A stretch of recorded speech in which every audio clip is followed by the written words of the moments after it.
پتھر ضرور پڑتی ہے کہ اے رسول اللہ کی ماں تجھے سلام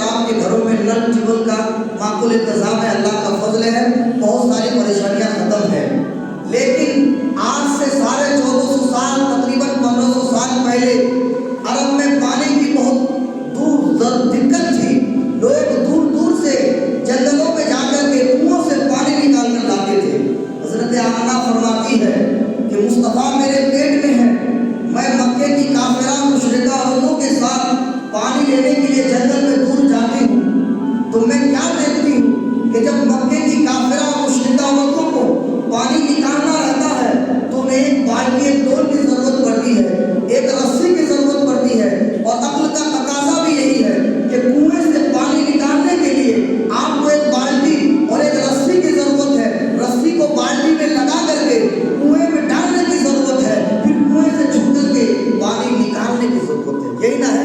عقل تو یہی چاہتی ہے، لیکن حضرت آمنہ فرماتی ہے میرے مصطفیٰ کا معجزہ دیکھو، جس نبی کا کلمہ پڑھتے ہو اس نبی کا شان دیکھو، ابھی پیدا نہیں ہوئے ہیں۔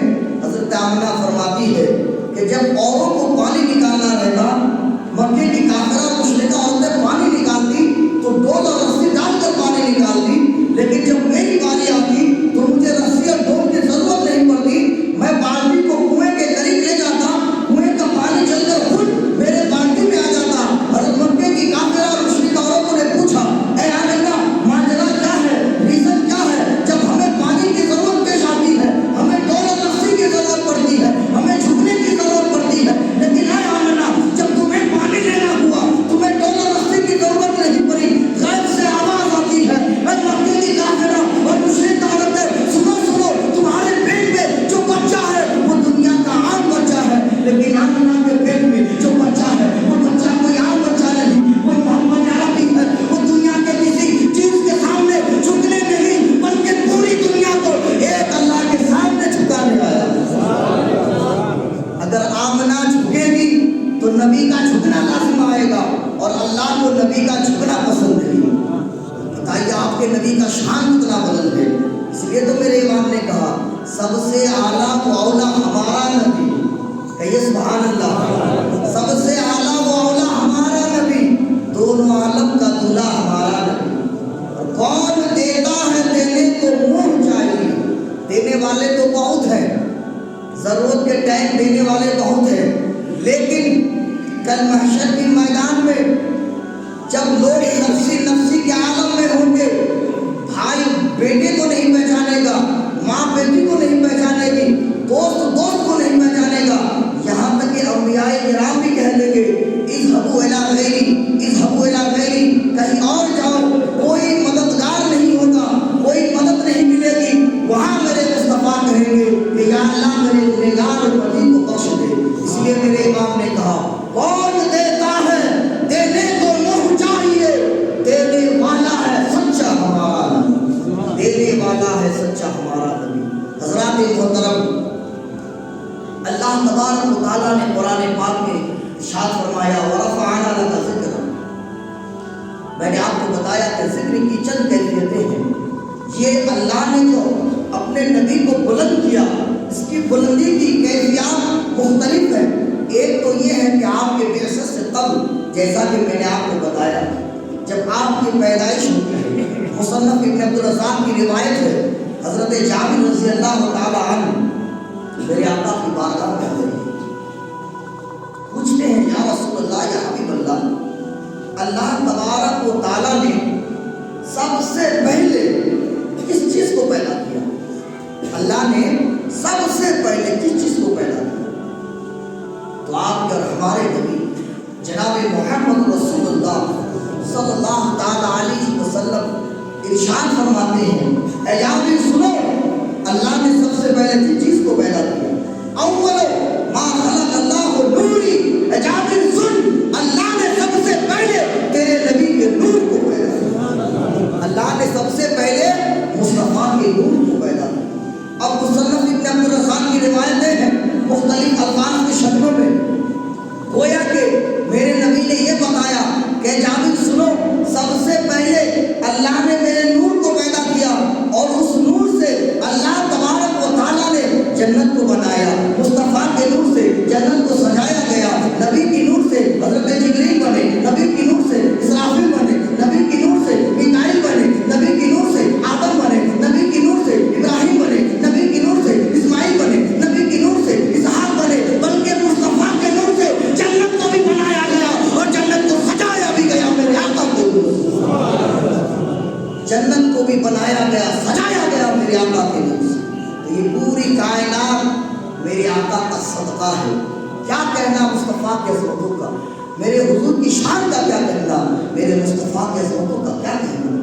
پورے دنیا میں جتنے سمندر ہے اگر سب کو سیاہی بنا لیا جائے, سیاہی سمجھنا جس میں لکھتے ہیں, اور پورے دنیا کے درختوں کو قلم کا شکل دیا جائے تو میرے آقا کے ایک وصف کو مکمل نہیں کیا جا سکتا ہے. میرے آقا کی شان یہ ہے, میرے آقا کی عظمت یہ ہے. بلکہ میں آپ کو بتاؤں, در مختار فتویٰ شامی میں عبارت ہے, نص قطعی کی عبارت کہ نبی پاک صلی اللہ تعالی علیہ وسلم کا جسم مبارک زمین کے جس حصے سے لگ جائے, مصطفیٰ کا بدن مٹی کے جس حصے سے لگ جائے, علامہ شامی فرماتے ہیں کہ زمین کا وہ حصہ عرش الہی سے افضل ہے. یہ میرے نبی کی شان ہے. لیکن آج کچھ لوگوں کو سمجھ میں نہیں آتی ہے کہ میرے نبی کی شان کیا ہے. تو سنو, حضرت عبداللہ ابن عباس رضی اللہ تعالیٰ عنہ میرے آقا کی بارگاہ میں آتے ہیں. آنے کے بعد پوچھتے ہیں, یا رسول اللہ, یا حبیب اللہ, میں نے ایک واقعہ دیکھا, مجھے یاد ہے, میں آج آپ سے ذکر کرنا چاہتا ہوں. میرے آقا نے کہا, ارشاد بولو. تو حضرت ابن عباس فرماتے ہیں کہ یا رسول اللہ, جب آپ بچپنے میں تھے اور جھولا میں جھول رہے تھے, یا رسول اللہ, آپ جدھر انگلی کا اشارہ کرتے تھے چاند ادھر جھک جاتا تھا. میرے آقا کی شان اور عظمت تو یہ ہے کہ آج 1400 سال کے بعد اگر کوئی چاند پہ جاتے ہیں تو گھبرانے کی ضرورت نہیں ہے, اور ناز کرو, ناز کرو, ناز کرو. جس نبی کا کلمہ پڑھتے ہیں اس نبی نے اگر چاہا تو انگلی کا اشارہ کیا, چاند 2 ٹکڑوں میں بٹ گیا. میرے آقا کی عظمت یہ ہے کہ میرے مصطفیٰ نے اشارہ کیا تو ڈوبا ہوا سورج بھی پلٹ گیا. میرے آقا کی شان یہ ہے کہ میرے آقا نے اگر آواز دی تو درخت بھی اپنے جڑ سے اکھڑ کر کے میرے آقا کی بارگاہ میں صلاۃ و سلام کا نذرانہ پیش کرنے لگا. عقل تو یہی چاہتی ہے کہ بول وہی سکتا ہے جس کے اندر اللہ نے بولنے کی طاقت اور قوت دی, لیکن پتھر کبھی بولتا نہیں ہے, پتھر کبھی بولتے نہیں ہے, پتھر کے اندر بولنے کی قوت نہیں ہے, پتھر کے اندر نطق کی صلاحیت نہیں ہے. لیکن جس نبی کا کلمہ پڑھتے ہو اس نبی کی شان دیکھو. ابو جہل آتا ہے, مصطفیٰ سے پوچھتے ہوئے, ابو جہل نے کہا میرے ہاتھ میں کیا ہے پتا. میرے آقا نے کہا مجھے بتانے کی ضرورت نہیں, اے کنجری تو ہی بتا دے کیا ہے. ابو جہل کی مٹھی میں وہ پتھر کون اٹھتا ہے, الصلاۃ والسلام علیک یا رسول اللہ. ابو جہل کے مٹھی میں ہے پتھر اور بولنے کی طاقت نہیں. میرے آقا نے کہا پتھر بتا میں کون ہوں. درخت پتھر بھی کہتا ہے الصلاۃ والسلام علیک یا رسول اللہ. یہ تمہارے نبی کی شان ہے, یہ آپ پر ہمارے آقا کی شان ہے. تو پتہ کیا چلا میرے مصطفیٰ کی عظمتوں کا کیا کہنا. اگر نبی کی عظمتیں گنانا چاہے تو کوئی گنا نہیں سکتا. نبی کے وقار کو بتانا چاہے, نبی کی شان کو بتانا چاہے تو ان کی عظمتوں کا اور ان کی شان کا, ان کی بلندی کا کوئی احاطہ نہیں. حضرات محترم, آپ کے حسن اور جمال کا یہ عالم تھا کہ میرے امام نے کہا وہ کمال حسن حضور ہے کہ گمان نقص جہاں نہیں. کہیے سبحان اللہ. وہ کمال حسن حضور ہے کہ گمان نقص جہاں نہیں. یہی پھول ہے کہ خار سے دور ہے, یہی شمع ہے کہ دھواں نہیں. حضرات محترم, اب میں اپنی بات پہ آؤں کہ جس نبی کی عظمتوں کا یہ کہنا, جس نبی کی عظمت کا یہ شان, اس نبی کا مدرسہ گویا کہ مدرسہ اللہ کے رسول کا گھر ہے نا. مدرسہ اللہ کے رسول کا گھر ہے, اور جس نے مدرسے میں دیا گویا کہ اس نے نبی کو خوش کیا. اور کل محشر میں جب کوئی سایہ, کوئی مددگار نہیں ہوگا, وہاں مددگار آپ کے اور ہمارے نبی ہوں گے.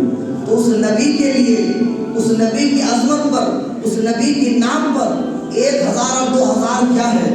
ہمارے سنیوں کا تو ایمان ہے نا, ایمان سنیوں کا ایمان ہے کہ مصطفیٰ کی بات آ جائے تو ہم اپنی جان, اپنی مال, اپنی اولاد, بلکہ اپنی گردنیں حضور کے قدموں پہ قربان کرنے کے لیے تیار ہیں. اور حدیث پاک میں آتا ہے لا یؤمن احدکم حتی اکون احب الیہ من ولدہ ومن والدہ والناس اجمعین, کہ تم میں سے کوئی شخص اس وقت تک کامل مومن ہو نہیں سکتا ہے جب تک کہ وہ اپنی جان, اپنی مال, اپنی اولاد,